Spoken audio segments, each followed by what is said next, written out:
우리 좌우에 계신 분과 인사하겠습니다. 온 백성에게 미칠 큰 기쁨의 좋은 소식이 있습니다.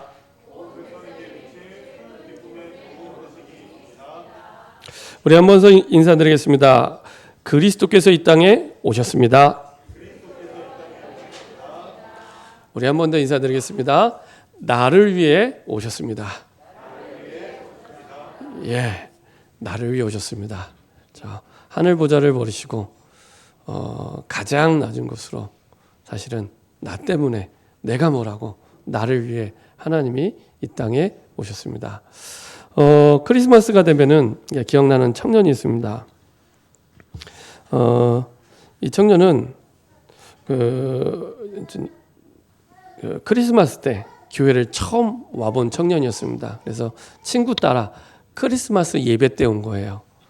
근데 이제 예배를 마치고 뭐 교회를 처음 왔으니까 이제 집에 가려고 했는데 이제 그 청년이 집에 가지 않고 본당에 혼자 이렇게 앉아 있더라고요. 그래서 왜 앉아 있나 봤더니 보통 이제 크리스마스가 있는 그날에는 보통 그 성탄 감사 예배 말고는 오후에 이제 특별한 예배가 없습니다. 그러다 보니까 그때 이제 성가대 연습을 했던 것 같아요. 그래서 데리고 온 청년이 이제 성가대 연습 들어가고 그 친구를 기다리느라고 본당에 이렇게 혼자 앉아 있는 거예요. 덩치도 큰 청년이었는데.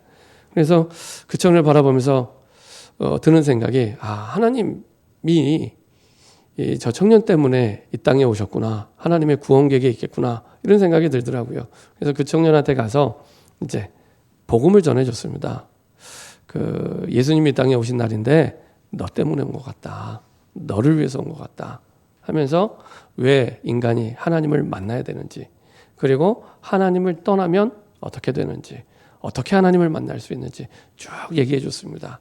그랬더니 이 친구가 복음을 듣고 예수님을 주인으로 고백하고 예수님을 그리스도로 믿고 고백하고 하나님의 자녀가 됐습니다. 감사한 것은 그 친구에게 그 복음은 오늘 우리 제목처럼 큰 기쁨의 좋은 소식이었습니다. 큰 기쁨의 좋은 소식. 특별히 감사한 것은 그 뒤에 이제 그 교회에서 이제 본인의 신부감을 찾았어요. 그래서 이제 결혼하게 되고요. 참 큰 기쁨의 좋은 소식이죠. 남의 결혼이라고 별로 안 기뻐하시는데 그 예수 믿는 아내를 만났잖아요. 그렇죠? 그러면 뭐 충분하죠. 그래도 아무 아멘을 안 하시네요. 예수 믿는 아내를 만나면 그게 답니다. 그게 충분합니다. 그렇죠? 그래도 아멘을. 예수 믿는 남편을 만났다. 그걸로 충분합니다. 그렇죠? 그래서 그 청년에게는 정말 큰 기쁨의 좋은 소식. 그리고 나중에는 이제 시간이 쭉 흘러가면서 이제 지금은 이제 교회 중직자가 됐습니다. 그 친구를 인도했던 친구는 아직 중직자가 안 되는데 이 친구는 그래서 이렇게 중직자가 돼서 전도와 선교와 세계 복음화를 위해 또 헌신하는 자리에 또 인도받고 있더라고요. 보면서 참 그 청년의 평생에 복음은 예수님이 이 땅에 오심은 진짜로 큰 기쁨의 좋은 소식이었구나. 근데 그 청년뿐만 아니라 우리에게도 마찬가지입니다. 저에게도 마찬가지입니다. 저에게도 예수님이 이 땅에 오심으로 말미암아 제 인생이 바뀌고 그리고 제 모든 것이 바뀌고 비전이 바뀌고 미래가 바뀌고 생각이 바뀌고 다 바뀌었어요. 근데 그게 학교에 가서 공부하면서 바뀐 게 아니고 정말로 이 땅에 오신 그 예수님 때문에 그렇죠? 그 예수님을 그리스도로 믿음으로 말미암아 바뀌게 됐습니다. 그래서 단순히 하나님이 육신의 옷을 입고 이 땅에 오신 것은 사실은 그냥 좋은 일 하러 오셨네 그 정도가 아니라 우리 인생 전체를 바꾸고 변화시키고 그리고 하나님의 구원을 위해 이 땅에 오신 겁니다. 근데 이것이 나에게만 필요한 것이 아니라 온 백성에게 모든 사람에게 그래서 복음은 그리스도는 온 백성에게 누구든지 어떤 형편에 있는 사람이든지 그 사람을 변화시킬 수 있고 살릴 수 있는 큰 기쁨의 좋은 소식입니다. 그래서 그리스도를 만난 사람은 다 바뀌었습니다. 모든 과거가 해결이 되고 새로운 삶이 시작이 됐습니다. 예수님이 공생애를 살면서 예수님을 만났던 사람들은 그 모든 과거가 해결이 되고 새로운 삶이 시작이 됐습니다. 그래서 예수님을 만난 소경 바디메오는 눈이 열렸고요. 예수님의 옷자락을 잡은 혈루증 걸린 여인은 치유함을 받았고요. 예수님을 만난 무능한 베드로는 인생이 바뀌어서 가장 중요한 자리에 가장 위대한 인생을 사는 축복의 증인이 됐습니다. 그렇죠? 어떤 대단한 사람이 베드로처럼 위대한 인생을 살 수 있겠습니까? 어떤 왕보다도 어떤 장군보다도 가장 위대한 인생. 그래서 2000년이 지난 지금까지도 그 이름을 기억하고 그 삶을 따라가고 있잖아요. 주님이 오시는 그날까지. 그렇죠? 가장 멋진 인생을, 가장 위대한 인생을, 가장 중요한 삶을 살아가게 되죠. 예수님을 만났을 뿐인데. 많이 배웠지만 영적 문제가 해결되지 않았던 바울도 마찬가지였습니다. 그렇죠? 완전히 유대교사의 차세대 지도자였잖아요. 그럼에도 불구하고 찾아오는 영적 문제를 해결할 수 없었던 이 바울이 그리스도를 만남으로 말미암아 완전히 인생이 바뀌게 됩니다. 그리고 가장 영광스러운 인생 속에 가장 위대한 언약의 여정 속을 걸어가게 됩니다. 그렇죠? 그래서 대단한 무엇을 갖추어서가 아니라 정말로 이 땅에 오신 그리스도를 만났을 뿐인데 바뀌었습니다. 그렇죠? 근데 지금도 우리가 정말 그렇게 느끼고 있고 살아가고 있는가라고 했을 때 잘 안 돼요. 왜냐? 쓸데없는 걱정을 많이 하기 때문에, 안 해도 되는 걱정을 많이 하기 때문에, 그리고 진짜 해야 될 걱정을 안 하고 있기 때문에. 한 번은 그 전에 섬기던 교회에서 이제 사명자 수련을 제주도로 갔습니다. 제주도로 갔더니 제주도에 이제 선교사 그 목사님께서 이제 중요한 사명자들이 왔으니까 제주도에 이렇게 병을 잘 고치는 한의사가 있대요. 그분도 이제 예수님을 믿는 분인데 안수 집사님인데 아마 그 목사님의 사모님을 잘 고쳐줬던 것 같아요. 그래서 중요한 분들이 왔으니까 한 번씩 좀 이렇게 진료를 받았으면 좋겠다 해서 이렇게 그 쉬는 시간에 틈틈이 이렇게 한의원에 가서 이렇게 진료를 받았습니다. 근데 그 중에 이제 교회 여자 장로님이 한 분 계셨는데요. 이분이 이제 이 진료를 가기 전에 이제 한번 이렇게 뇌졸중으로 이게 쓰러지기도 하고 그래서 참 이렇게 어려움을 겪던 분인데 그래서 가서 그 한의사가 굉장히 이렇게 심각하게 볼 줄 알았는데 너무 간단하게 진료하고 답을 주는 거예요. 뭐라 그러냐? 한약을 지어주지도 않아요. 좀 심각하면 한약이라도 지어 먹으라고 얘기할 텐데 그 얘기도 하지 않고 10시 전에만 잘해요. 10시 전에만. 그 장로님한테. 그분이 사실은 잠을 잘 못 주무시거든요. 그래서 이렇게 누우면 잠도 잘 못 주무실 뿐만 아니라 또 그분 남편이 택시를 하세요. 그러다 보니까 보통 이제 일을 마치고 들어가면은 12시 반, 1시 이렇게 된다 그러더라고요. 그러다 보니 이제 그 시간에 또 이제 배고프다고 하니까 일어나서 막 또 밥을 차리시는 거예요. 근데 이분이 또 이제 그 신앙에 대한 열심이기 때문에 그리고 나서 이제 좀 쉬셨다가 또 새벽 예배를 나오시려고 해요. 그러니까 얼마나 힘들겠습니까? 잠도 안 오죠. 자다가 일어나서 밤 12시, 1시에 밥 차려줘야 되죠. 거기다가 새벽에 새벽 기도를 이제 4시 반에 일어나서 나오려고 하니 무슨 잠이 오겠습니까? 늘 머리가 아프고 늘 머리가 멍하고 그런 거예요. 그래서 제가 이제 그분하고 이제 친하니까 제가 얘기했습니다. 이제 남편 밥 그만 차려줘도 된다고 제가 얘기했습니다. 이제 그분은 거의 연세가 70세가 다 되셨거든요. 평생을 차려줬으면 됐지 뭘 또 차려주냐. 차려주지 마시고 알아서 드시라고 하시고 그분 참 이제 간이 부으신 분이라고 제가 말씀드리면서 요새 시대에 그렇게 자꾸 밤 12시 1시에 자고 있는데 밥 차려주면 큰일 난다고 말씀드리고 밥 차려주지 말라고 얘기를 하고 그리고 좀 푹 주무시라고 말씀드렸습니다. 그래야지 이제 또 제대로 기도도 할 수 있고 예배도 드릴 수 있으니까요. 그랬더니 이제 알았다고 하는데도 이게 잘 안 되는 거예요. 본인은 되게 심각할 줄 알았는데 잠만 잘 자면 될 수 있는 그런 병이었던 거예요. 우리가 볼 때 지금 내가 고민하고 있는 것이 내가 하고 있는 갈등이 큰 문제처럼 보이지만 의외로 하나님 볼 때는 심각한 문제가 아닌데 내가 너무 심각하게 보고 있는 거예요. 너무 걱정하고 있고 너무 고민하고 있고 너무 갈등하고 있고 그러다 보니 진짜 문제가 해결돼야 되는데 해결이 안 되는 겁니다. 문제를 많이 고민해서 해결할 것 같으면 예수 믿을 필요 없습니다. 문제 올 때마다 많이 고민하면 됩니다. 그죠? 그래도 고민을 해야겠다는 표정으로 내가 걱정을 해서 문제가 해결될 것 같으면 예수님 안 믿어도 됩니다. 계속 매일 걱정만 하시면 됩니다. 그죠? 근데 해보셨잖아요. 해결 안 되잖아요. 그러면 그게 길이 아니구나 생각하시면 됩니다. 그렇죠? 답은 따로 있습니다. 그 답은 하나님만 가지고 계십니다. 그래서 다른 길 찾지 말고 이게 길이야, 이게 답이야 하고 이 땅에 직접 오신 겁니다. 그래서 우리 보고 성경에는 우리에 와 있는 고민 문제 그거 해결하라고 말씀하신 적이 없습니다. 오히려 반대로 말씀하셨죠. 수고하고 무거운 짐진 자들아 다 내게로 오라. 해결하고 와라. 이렇게 말씀하시고요. 그렇죠? 다 오라고. 그 짐의 종류와 상관없이 다 오라고. 내가 너희를 쉬게 하리라. 책임지겠다는 겁니다. 그래서 하나님이 직접 육신의 옷을 입고 이 땅에 오신 겁니다. 그렇죠? 그래서 쓸데없는 걱정을 많이 하다 보니 안 해도 되는 사실은 일들 속에 자꾸만 틀린 방향을 가게 됩니다. 진짜 걱정은 뭐냐?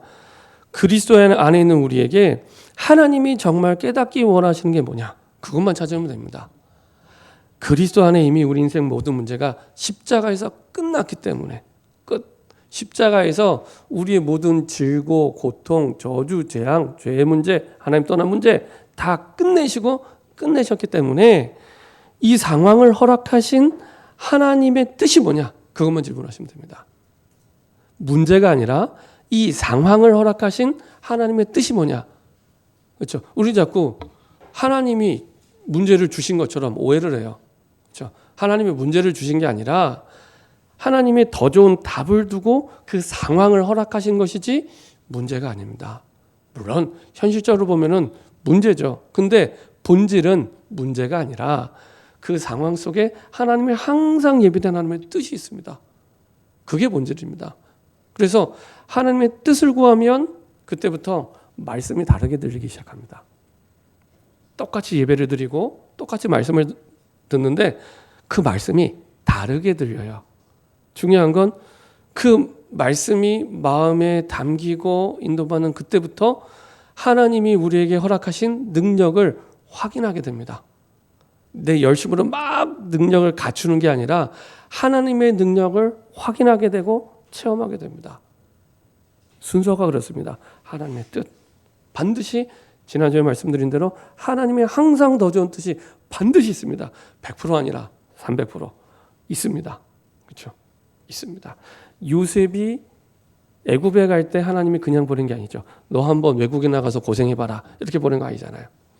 심지어 누명을 쓰고 그냥 감옥 가도 억울한데 누명을 쓰고 외국에서 집 떠나 고생하고 있는데 감옥에 갈 때는 너 한번 죽도록 고생해봐라 라고 감옥에 보낸 게 아닙니다. 그죠? 거기에는 하나님의 세계복음을 향한 뜻이 있기 때문에 그 상황을 허락하신 거예요. 문제를 주신 게 아니고 그 상황을 허락하신 겁니다.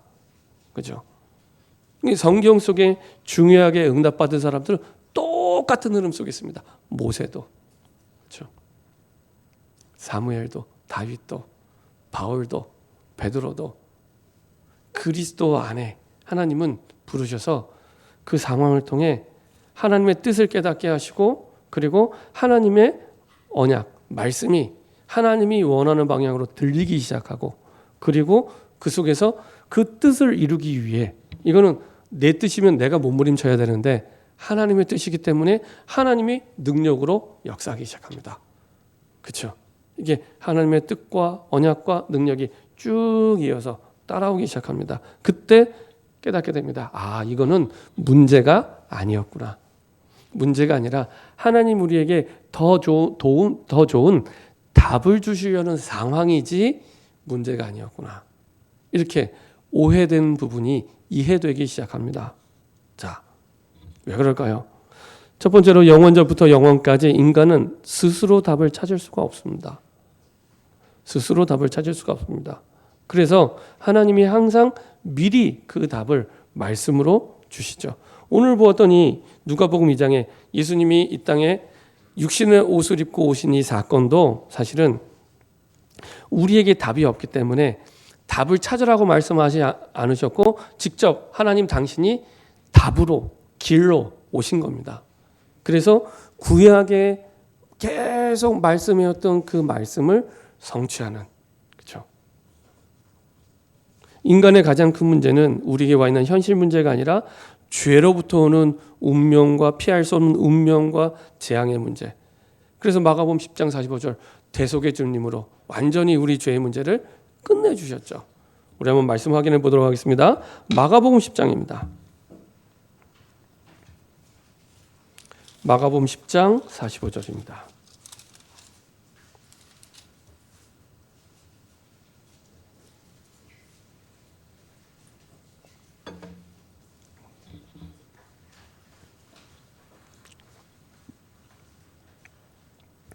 마가복음 10장 45절 같이 한 목소리 합독하겠습니다.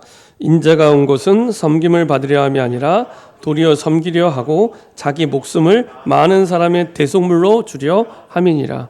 그렇죠. 우리 죄 문제를 아시고 죄로부터 오는 피할 수 없는 운명과 저주와 재앙의 문제를 아시고 그 문제를 끝내시기 위해 이 땅에 오셨고 사실은 그것을 성취하셨습니다. 스스로는 구원받을 수 없는 인간이, 스스로는 하나님을 만날 수 없는 인간이 다시 하나님을 만나서 모든 것을 회복시킬 수 있도록 그 길을 열어주셨죠. 그게 요한복음 14장 6절입니다. 우리 한번 찾아보겠습니다. 요한복음 14장 6절입니다.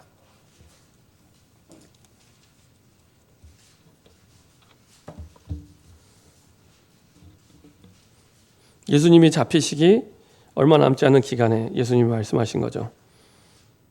제자들을 모아놓고 하신 말씀입니다. 요한복음 14장 6절입니다. 같이 한 목소리로 합독하겠습니다.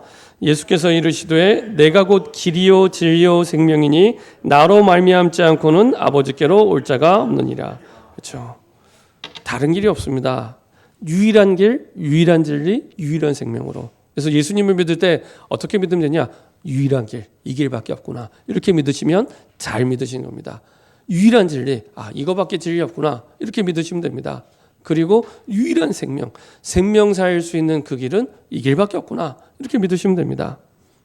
그래서 스스로는 구원받을 수 없기 때문에 세상은 반대로 얘기하거든요. 스스로 하면 돼 이렇게 얘기합니다. 세상의 메시지는. 그래서 네 안에 신적인 존재 있기 때문에 너를 찾아. 너를 찾으면 돼. 해봐. 할 수 있잖아. 하면 돼. 스스로 문제를 해결할 수 있는 것처럼, 스스로 구원할 수 있는 것처럼 계속 얘기하는데 성경은 반대로 얘기합니다. 그리고 사단의 존재를 이길 수 없습니다. 멸망받을 수밖에 없는, 멸망받게 만드는 영적 장본인이 있는데 그게 바로 사단입니다. 그런데 이 사단을 인간은 이길 수 없습니다. 그래서 아시고 하나님께서 이 땅에 사단의 권세를 깨트릴 왕으로 오신 겁니다. 우리 한번 찾아보겠습니다. 요한일서 3장 8절입니다. 요한일서 3장 8절입니다.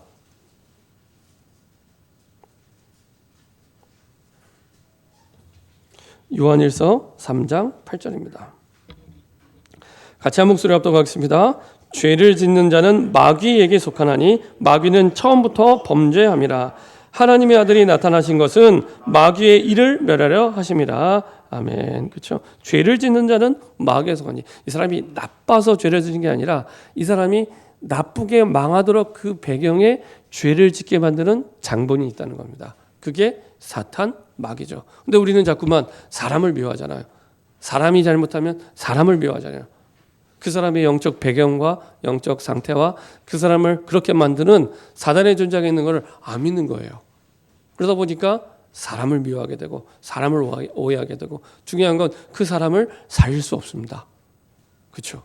그래서 사단의 권세, 마귀를 완전히 꺾고, 그리고 그 권세를 꺾고 이 땅에 왕으로 오셨죠.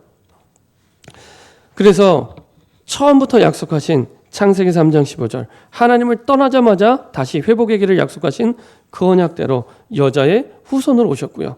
출애굽기 3장 18절에 오랫동안 빠져나올 수 없는 애굽의 노예, 그 상태에서 빠져나올 수 있는 그 길은 군대를 일으키는 게 아니라 그리스도의 피의 언약을 붙잡는 거였습니다. 그렇죠? 이게 세상의 방법과 다른 문제입니다.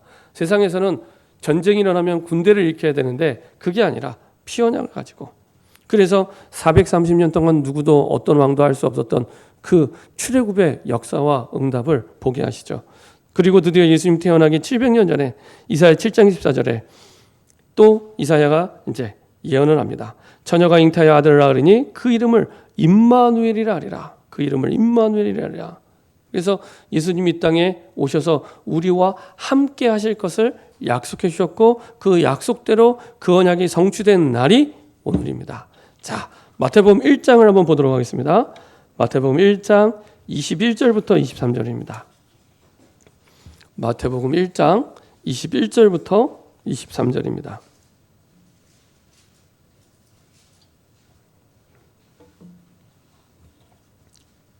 같이 한 목소리 합독 하겠습니다. 아들을 낳으리니 이름을 예수라 하라. 이는 그가 자기 백성을 그들의 죄에서 구원할 자이심이라 하니라.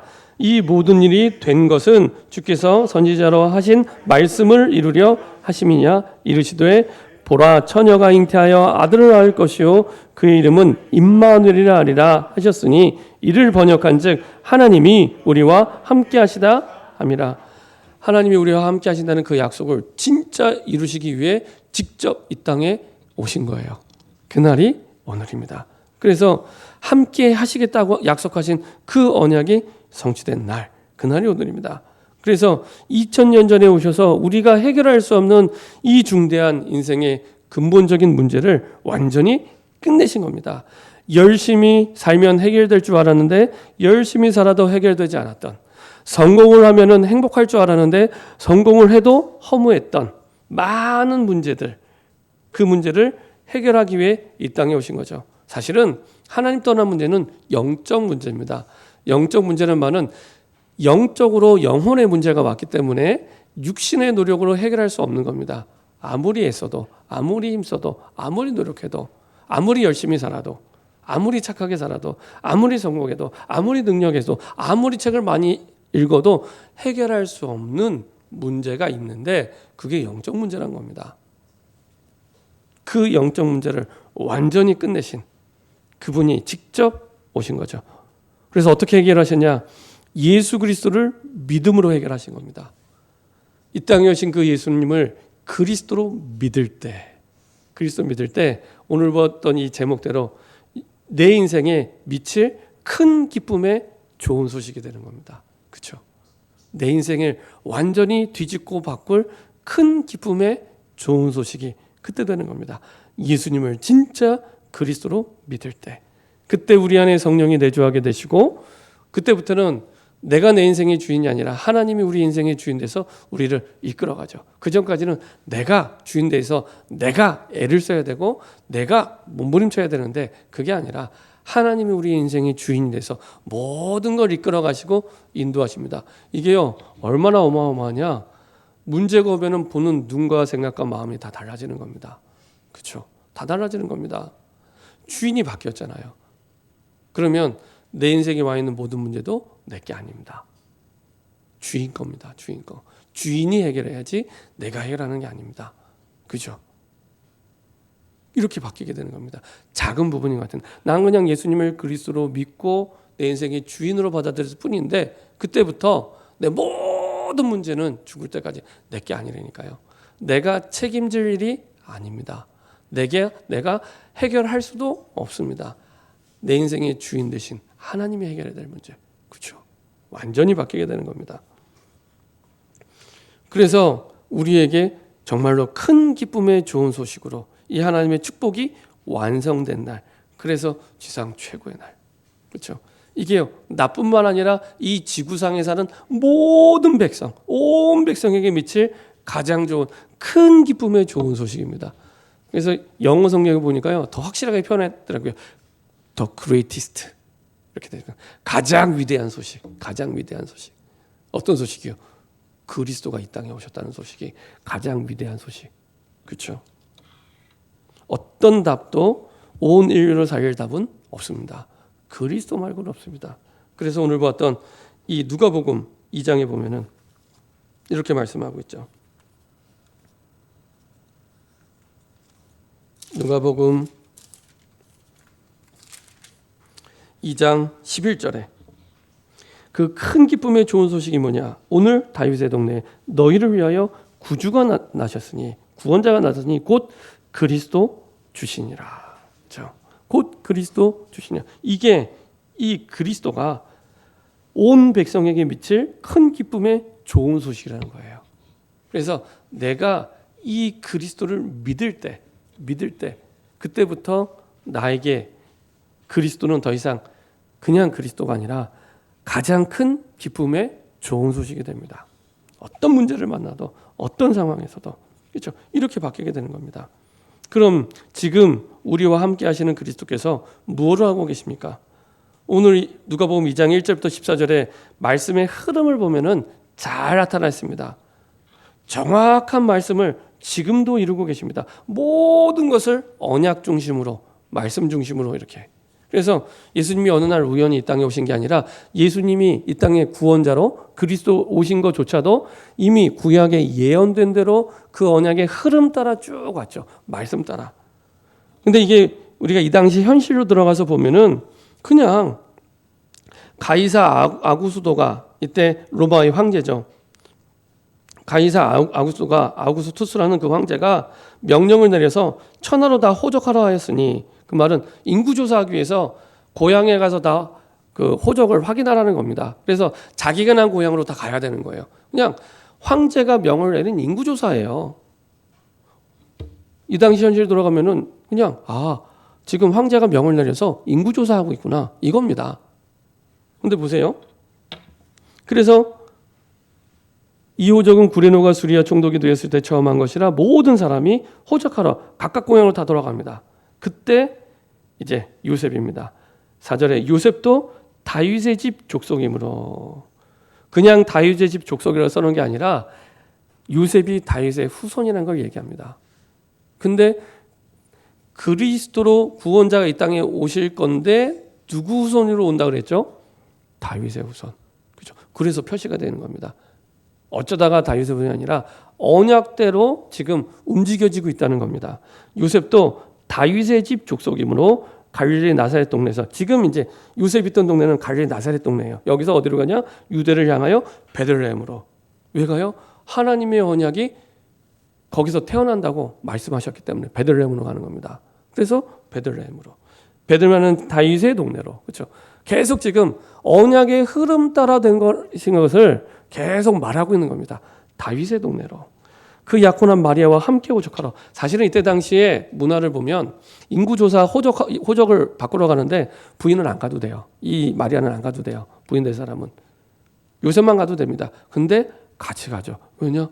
다윗의 동네에서 그리스도가 나셔야 되니까 같이 갑니다. 그 약혼한 마리아와 함께 호적하러 올라가니 마리아가 이미 잉태하였더라. 거기 있을 때 그때 해산을 날이 차서 처다들을 낳아 강보로 사서 구유에 누였으니 이는 여관에 있을 곳이 없음이로라. 그래서 예언한 대로 왕궁에 태어난 게 아니라 예수님께서 구유에. 그렇죠? 그때 당시에 많은 사람들은 반대로 생각했어요. 제사장들이나 사두개인이나 바리새인들은 우리 나라를 구원할 메시아이기 때문에 왕궁에서 태어나실 거야. 왕궁에서.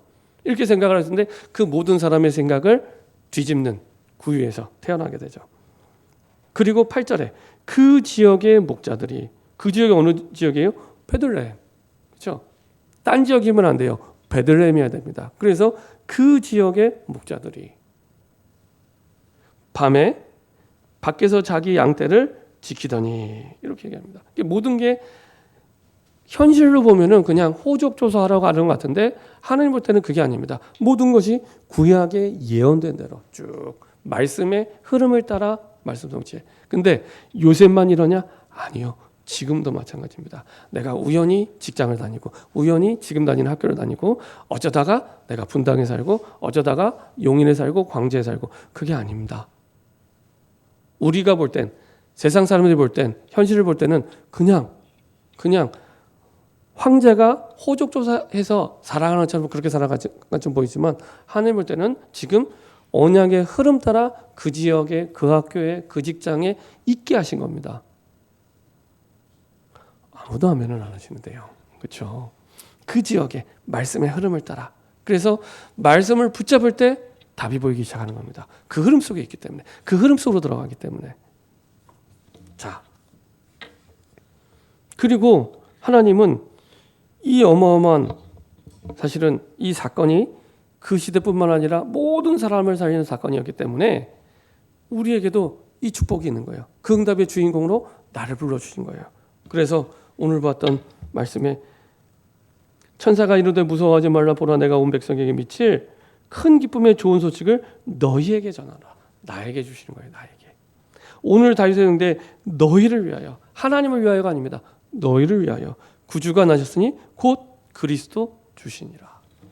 우리에게 이 축복을 주시려고, 이 응답을 주시려고 직접 이 땅에 오셨죠. 그리고 오셔서 뭐하냐? 하나님의 구원을 이루고 계신 겁니다. 하나님의 구원. 그래서 하나님의 구원을 위해 이 땅에 오셔서 그 일을 언약대로 이루어서 가는 가운데 우리를 먼저 만나게 하시고 우리를 통해 여전히 그 언약을 이루고 계십니다. 자, 그러면 우리의 살아가야 될 이유도 분명해집니다. 하나님께서 직접 어마어마한 하나님의 구원을 두고 이 땅에 오셨다면 우리의 사명도 그 이유가 되면 됩니다. 그래서 우리의 사명을 이루는 새로운 시작이 사실은 오늘입니다. 예수님이 이 땅에 오신 그 이유를 내가 나의 사명으로 붙잡을 때 그 속에서 모든 응답이 새롭게 시작이 됩니다. 그래서 그것을 두고 하나님께 뜻을 구하고 질문할 때 하나님 주신 언약의 답을 확인하게 되고 거기에 맞는 능력을 하나님이 허락해 주시죠. 그래서 하나님이 필요로 하실 때 내가 그 일에 헌신할 수 있다는 것은 가장 큰 축복이 됩니다. 하나님이 필요로 하실 때. 그래서 가장 큰 축복의 증인으로 하나님 서게 하시죠. 그래서 성경은 어떻게 얘기하냐? 대부분의 사람들은 우리가 헌신하려고 할 때, 사명을 붙잡으려고 할 때 능력에 맞는 헌신을 구하죠. 내 능력이 이만큼이니까 나는 이만큼 헌신해. 내 형편이 이만큼이니까 이만큼 헌신해. 내 입장이 이만큼이니까 이만큼 헌신해. 그렇게 하잖아요. 근데 성경은 반대로 얘기합니다. 하나님의 사명에 맞는 능력을 구하라고 합니다. 하나님이 원하시는 뜻에 맞는 능력을 구할 때 그때부터 나를 넘어서는 응답이 시작됩니다. 그렇죠? 만약에 능력에 맞는 우리가 헌신을 하게 된다면 사실은 홍해를 갈 수 없겠죠. 우리가 어떻게 홍해를 갈라요? 여리고가 무너질 수 없겠죠. 어떻게 여리고가 무너집니까? 간단히 얘기하면은 우리 평생에 그런 하나님의 능력과 역사를 못 보고 그냥 가는 겁니다. 그렇죠? 그래서 능력에 맞는 사명을 구하는 것이 아니라 사명에 맞는 능력을 구할 때 성경 속의 하나님의 응답과 능력의 역사, 그리스도의 능력이 나에게 보여지고 나타나게 됩니다. 그래서 이사야 7장 14절을 예언했던 이사야가 말씀하죠. 일어나라, 빛을 발하라. 뭘 준비해서 해라 이렇게 아니라 이미 영광의 빛이 너에게 임했기 때문에, 그리스도의 빛이 너에게 임했기 때문에 일어나서 빛을 발하면 된다. 이 얘기를 하는 겁니다. 그래서 선교의 사명과 후대를 살리는 사명 속에 하나님은 이 축복과 응답을 우리에게 주시고 그 언약을 이루고 계시죠. 그래서 저와 여러분들이 주님이 이 땅에 오신 그날이 새로운 사명의 시작이 될 수 있도록, 그래서 그 이유가 우리 인생의 이유가 돼서 새로운 시작이 될 때 하나님은 그 속에 하나님의 뜻을 보게 하시고 언약을 보게 하시고 능력으로 역사하기 시작합니다. 그래서 오늘이 크리스마스이기도 하지만 올해 마지막 주일 예배인데요. 2023년을 두고 새로운 믿음의 시작과 도전의 시작, 사명의 시작이 되기를 바랍니다. 기도하겠습니다. 주님 감사드립니다. 온 백성에게 미칠 큰 기쁨의 좋은 소식, 그리스도를 우리에게 깨닫게 하시고 알게 하시고 믿게 하시고 주인 되게 하심을 감사드립니다. 그 믿음 속에 하나님이 이루시는 언약의 축복들을 보게 하시고 언약대로 이루시는 하나님의 뜻과 언약 속에 새로운 사명의 시작이 될 수 있도록 축복하여 주옵소서.